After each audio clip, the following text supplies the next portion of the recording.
तैयार रहिए। Start.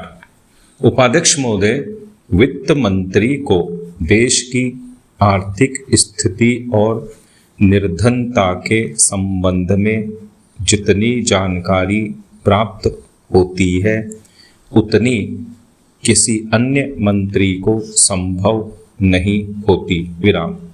Budget बनाते समय वैसे तो बजट में आय व्यय का ब्यौरा होता ही है, लेकिन मूल रूप में देश की आर्थिक नीतियों में किस प्रकार का परिवर्तन हो तथा किस मार्ग पर वह देश को चलाना चाहते हैं, सरकार का लक्ष्य क्या है, इन सब नीतियों का बजट में विवरण होता है। विराम।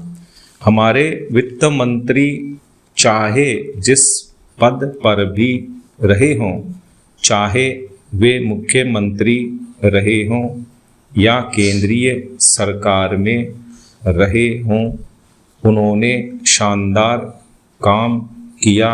विराम।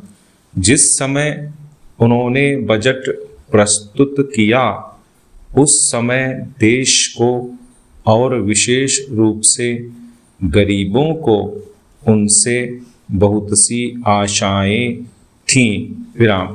देश में लगभग 6 लाख गांव हैं, उनमें जो बेरोजगारी है, गरीबी है, उसके संबंध में देश की जनता को उनसे बड़ी आशाएं थीं और जनता देखना चाहती थी कि इस अवसर पर सरकारी नीतियों के द्वारा देश को वे क्या मार्गदर्शन देना चाहते हैं। विराम। पेरा।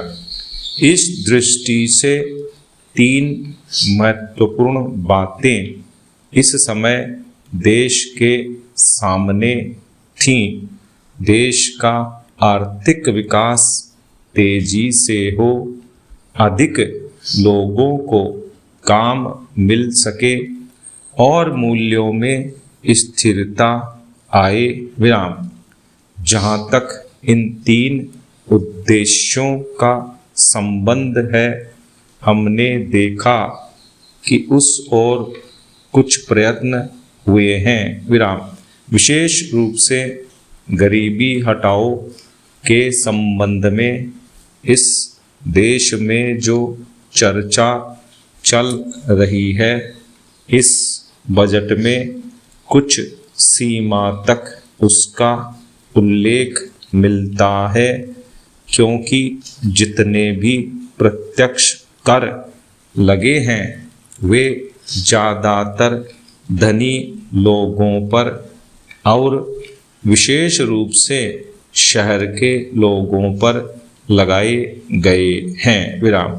इस तरह से जो एक प्रकार की आर्थिक असमानता हमारे देश में चल रही है, उसको दूर करने का प्रयत्न अवश्य किया गया है। विराम। पेरा।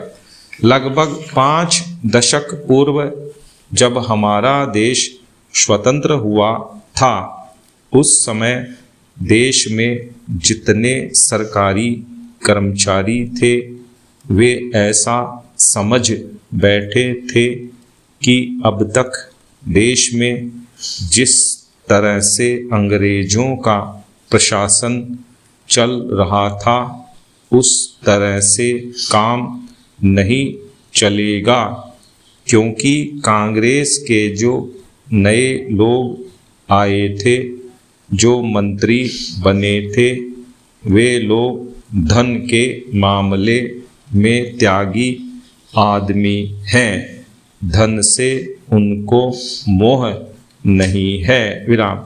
लेकिन बाद में उन्होंने देखा कि हमारे मंत्री लोग भी उसी तरह से शानदार जीवन पसंद करने लग गए जिस तरह से अंग्रेज करते थे विराम।